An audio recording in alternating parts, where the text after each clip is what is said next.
Hello दोस्तों, welcome back to my channel all in one.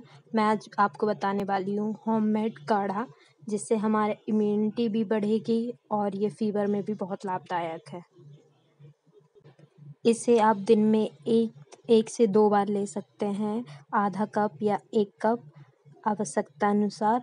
चलिए तो जानते हैं कि गिलोय का काढ़ा कैसे बनाएं। सबसे पहले गिलोय लें, जो कि आपके आसपास पाई जा सकती है।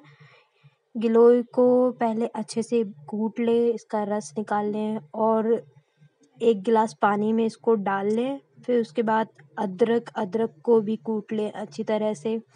फिर उसके बाद यदि काली मिर्च 4 से 5 काली मिर्च और 4 से 5 लौंग, तुलसी पत्ता 4 से 5 तुलसी पत्ता और हल्दी, चुटकी भर हल्दी डाल सकते हैं आप। और इसे 5 से 10 मिनट तक उबाल लें। फिर इसे ठंडा होने दें और छलनी से छानकर इसे गरमा-गरम पिएँ। आपको तुरंत ही लाभ मिलेगा। धन्यवाद दोस्तों, और ऐसे ही वीडियो देखते रहने के लिए आप सब्सक्राइब करें मेरे चैनल को और लाइक करें। Thank you.